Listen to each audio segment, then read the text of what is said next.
اللہ اکبر اللہ اکبر اللہ اکبر لبیک لبیک لبیک یا رسول اللہ صلی اللہ علیہ وسلم۔ محترم ناظرین و حاضرین، اللہ تبارک و تعالیٰ کے فضل و کرم سے میں آپ کے سامنے حاضر ہوں۔ جب سے تاریخ انسانی کا آغاز ہوا ہے، دو قوتیں ہمیشہ مد مقابل رہی ہیں، ایک حق کی اور دوسری باطل کی، اور اللہ کے فضل و کرم سے ہمیشہ حق ہی کی جیت ہوئی ہے۔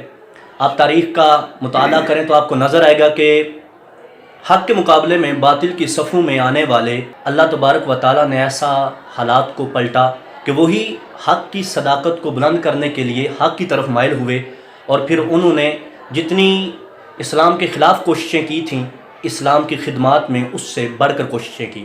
اسی سلسلے میں میں آپ کے سامنے حاضر ہوا ہوں۔ اس وقت ہمارے پاس تشریف فرما ہیں جناب قاری محمد حمزہ صاحب۔ یہ پہلے مسلک وہابیت پر تھے، اللہ تبارک و تعالیٰ کے فضل و کرم سے انہوں نے مسلک حق اہل سنت والجماعت کو قبول کیا، اور اللہ تعالیٰ سے دعا ہے کہ اللہ تعالیٰ ان کو استقامت عطا فرمائے۔ ان سے چند مختصر سے حالات پوچھیں گے اور چند مختصر سے سوالات کریں گے تاکہ لوگوں تک حقانیت اہل سنت پہنچے اور احقاق حق اور ابطال باطل بالکل واضح ہو کر سامنے آئے۔ جناب محمد قاری حمزہ صاحب، میں آپ سے پس منظر کے بارے میں پوچھنا چاہتا ہوں مسلک حق اہل سنت کو قبول کرنے سے پہلے۔ جی، سب سے پہلے تو یہ عرض کروں گا کہ ہمارے خاندان میں کیونکہ جو ننیال وغیرہ خاندان ننیال والا، تو اس میں تمام ان کے جید علماء ہیں وہابیت میں، تو جس میں سرفہرست سب سے پہلے میرے نانا جی حافظ محمد ابراہیم حافظ آبادی، جو کہ جامعہ اسلامیہ نیائی چوک میں شیخ الحدیث ہیں، اور اس کے بعد میرے ماموں جان مولانا عبدالستار انجم صاحب، وہ شیخ پورہ میں مرکزی جمعیت اہل حدیث کے وہ امیر ہیں، اور خالہ زاد بھائی میرے قاری سمیع اللہ ساجد صاحب، وہ پورے پاکستان کے چیئرمین ہیں ان کے مرکزی جمعیت اہل حدیث کے، اور اس کے علاوہ میں خود بھی اپنے علاقے گجرانوالہ کا ناظم اعلیٰ ہوں۔ آپ نے درسیات کہاں سے پڑھے ان کے یہاں؟ جی، سب سے پہلے میں نے 4 سال جامعہ سلفیہ فیصل آباد میں پڑھا، اور اس کے بعد میں نے 2 سال دارالعلوم محمدیہ لنڈا بازار شیخ پورہ میں پڑھا، اور اس کے بعد دورہ حدیث جو بخاری شریف سب سے پہلے عمر صدیق صاحب سے پڑھا، اور اس کے بعد اپنے نانا جی جو عمر صدیق صاحب کے بھی استاد ہیں حافظ ابراہیم حافظ آبادی صاحب، ان کے پاس پڑھا۔ ماشاءاللہ، یہ درسیات آپ نے باقاعدہ سندیں بھی اس کی حاصل کی؟ جی الحمدللہ، لیکن جو بخاری شریف کی سند ہے نا، وہ اس کی تصدیق رہ گئی تھی، تو میں نے اپنے نانا جی سے دی، تو اس کے دوران ہی یہ معاملہ ہوگا، تو انہوں نے مجھے تک یہ خبر پہنچی ہے کہ انہوں نے اسے ضائع کر دیا ہے، اس وجہ سے کہ کہیں یہ نہ ہو جائے کہ ہماری سند کسی کے پاس چلا جائے اور وہ پروف کرے کہ میں ان کے پاس پڑھ کر آیا ہوں۔ تو آپ کا کیا معاملہ ہوا؟ آپ کس طرح آپ نے اہل سنت کی طرف آئے؟ وجوہات اس کی کیا ہیں؟ اس سب سے پہلے پچھلے سال ربیع الاول شریف میں جمعہ شریف کے خطبہ میں نے یہ بات کہی کہ اللہ تعالیٰ نے قرآن مجید میں فرمایا بسم اللہ الرحمن الرحیم فلا وربک لا یؤمنون حتی یحکموک، فرمایا محبوب ہمیں آپ کے رب کی قسم ہے، اتنی دیر تک کوئی ایمان والا نہیں ہو سکتا جب تک وہ ہر مسئلے میں آپ کو اپنا حاکم تسلیم نہ کرے۔ بے شک۔ تو اس کی جو تفصیل ہے اس کے اندر حدیث بخاری شریف کی بھی حدیث ہے، نبی کریم علیہ الصلوۃ والسلام نے فرمایا اللہ تعالیٰ نے کوئی نبی ایسا زمین پر نہیں بھیجا جس کے 2 وزیر نہ ہوں، 2 وزیر زمین پر ہوتے ہیں، 2 وزیر آسمان پر ہوتے ہیں، اور فرمایا میرے 2 وزیر زمین پر ان کا نام صدیق و فاروق ہے، اور آسمان پر حضرت جبرائیل و میکائیل، اور فرمایا کہ یہ میرے وزیر ہیں۔ تو میں نے یہ تشریح کی کہ اللہ تعالیٰ نے محبوب علیہ السلام کو، کیونکہ جس طرح آپ کو تمام انبیاء میں سے اعلیٰ مقام عطا فرمایا، اس طرح آپ کی بادشاہت بھی سب سے اعلیٰ ہے، کہ اللہ تعالیٰ نے آپ کو اتنی بڑی بادشاہت عطا فرمائی ہے کہ آپ کے وزیر آسمان پر بھی ہیں اور زمین پر بھی۔ تو میں نے کہا اس سے ثابت ہوتا ہے کہ جس طرح جبرائیل و میکائیل زندہ ہیں، اس طرح صدیق و فاروق زندہ ہیں۔ اگر یہ وزیر زندہ ہو سکتے ہیں تو بادشاہ کیوں نہیں زندہ ہو سکتا؟ اور میں نے ایک بات اور بھی کہی کہ خدائی اللہ تعالیٰ کی ہے، لیکن اللہ پاک نے اپنے محبوب علیہ الصلوۃ والسلام کو اپنے کرم سے نوازا، یہ ہے کہ اللہ تعالیٰ نے خدائی اللہ کی ہے، بادشاہت نبی کریم علیہ الصلوۃ والسلام کو اللہ پاک نے عطا فرمائی۔ تو اسی وجہ سے کاموں کی میں جو پڑھاتا تھا، وہ اسی وجہ سے مسجد میں، کیونکہ وہ کچھ احباب ایسے تھے جو مدرسے میں پڑھے ہوئے تھے، تو انہوں نے بحث طویل کی، اور یہ بھی کہا کہ آپ نے جو یہ مسئلہ بیان کیا یہ بریلویوں والا ہے، اور انہوں نے میرے نانا جی حافظ ابراہیم صاحب کے پاس آ کر شکایت کی، کوئی آپ کے نواسہ ہے تو اس نے یہ بات کی ہے. تو میں نے ان سے کہا بھی حدیث شریف میں یہ بات آتی ہے، تو آپ مجھے اس سے کیوں روک رہے ہیں؟ ہم خود کو اہل حدیث کہلاتے ہیں، تو اگر ہم حدیث کو نہ مانیں تو پھر فائدہ کیا اہل حدیث ہونے کا؟ تو انہوں نے کہا بھی یہ حدیث بیان نہیں کرنی چاہیے. اچھا. میں نے کہا وہ کیوں؟ حالانکہ سند کے لحاظ سے بھی ٹھیک ہے، اور امام بخاری جس پر آپ کا اتنا ایمان ہے کہ آپ کہتے ہیں کہ ان کے علاوہ کوئی حدیث بیان کرے وہ ہمارے نزدیک قابل قبول ہی نہیں ہے. بالکل. آپ خود انہیں ائمہ مجتہدین میں کہتے ہیں کہ ان کی بات بالکل ٹھیک ہے، بخاری شریف کے اوپر اندھا دھندھا آپ اعتماد کرتے ہیں، حالانکہ کسی حدیث میں بھی نہیں آیا یا کسی قرآن کی آیت میں بھی نہیں آیا کہ قرآن کے بعد بخاری شریف کا درجہ ہے. ایسے ہی.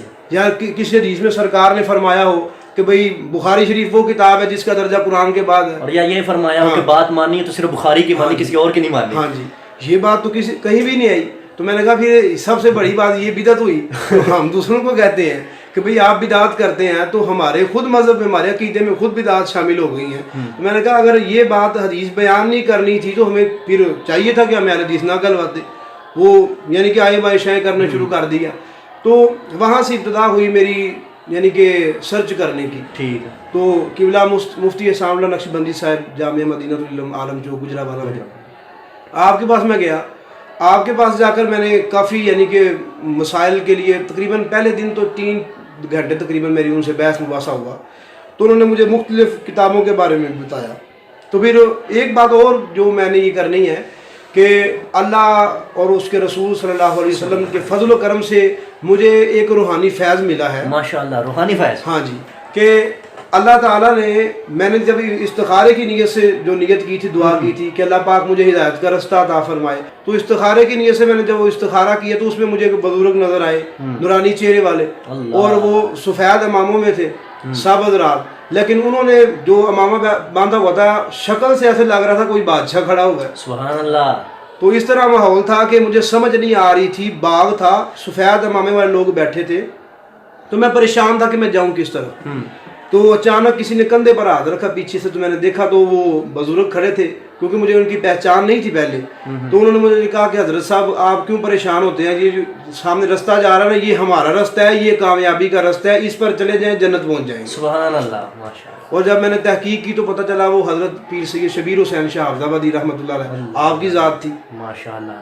آپ کو پتہ ہے کہ جب بندہ راہ راست پہ آتا ہے نا تو اس کو مشکلات کا سامنا کرنا پڑتا ہے. صحابہ کرام ہم سیرت کو دیکھیں تو ہمیں بہت سارا نظر آتا ہے اس جی میں. بے شک. تو ظاہری بات ہے آپ بھی ایک جہان کو چھوڑ کے اسلام کی طرف آئے ہیں، تو آپ کو بھی یقیناً مشکلات کا سامنا کرنا پڑا ہوگا. جی بالکل.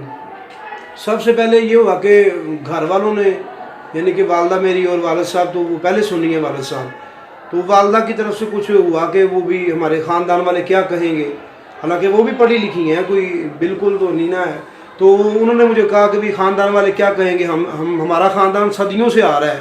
انہیں تو نہیں پتا تھا کہ یہ صدیوں سے نہیں آ رہا، یعنی کہ انہوں نے کہا جب سے ہم نے سنا دیکھا ہے یہی سب اہل حدیث ہیں، وہابی ہیں، تو بھائی یہ عقیدہ تم کس طرح اپناؤ گے، تو اور خاندان والے میں کیا کہیں گے.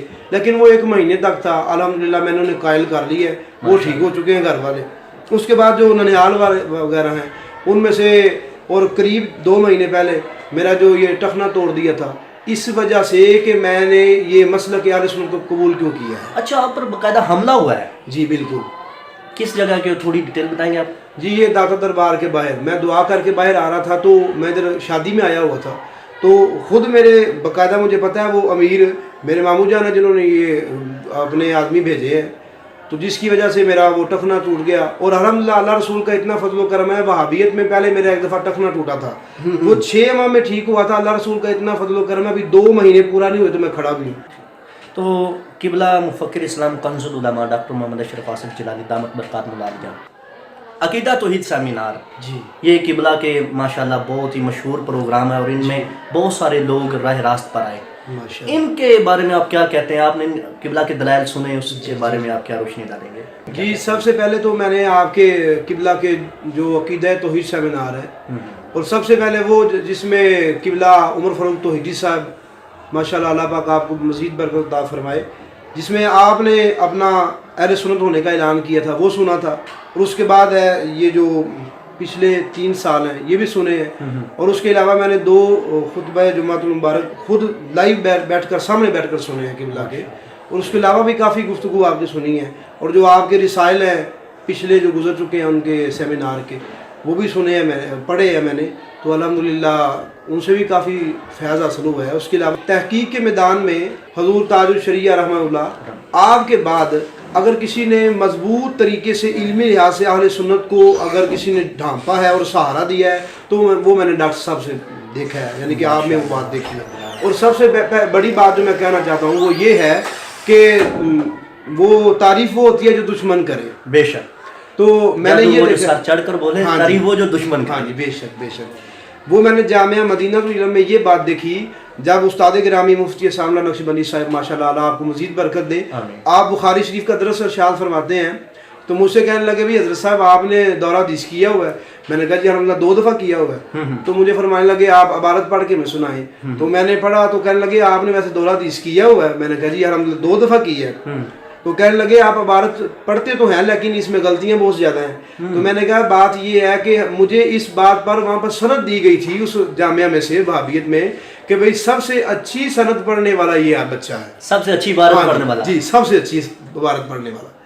تو میں نے دیکھا جب انہوں نے کہا ہمارے طالب علم کو دیکھیں کہ وہ کس طرح پڑھتا ہے، جب میں نے اس طالب علم کی منہ سے عبارت پڑھنی جو اس نے شروع کی میں نے سنی، تو خدا کی قسم میں نے جتنی عبارت وہ اچھی پڑھ لیتا ہے ہمارے اساتذہ بھی نہیں پڑھ سکتے۔ اللہ اللہ اللہ۔ اور خود کو اہل حدیث دعویٰ یہ ہے، یعنی خود کو یہ کہتے ہیں کہ علم کے سمندر پہاڑ ہم ہی ہیں، اور عبارت کا یہ عالم کے بقول آپ کے اساتذہ کو بھی ویسی عبارت نہیں آتی جیسی عبارت اہل سنہ والجماعت کے طلباء پڑھتے ہیں۔ جی ماشاءاللہ ماشاءاللہ۔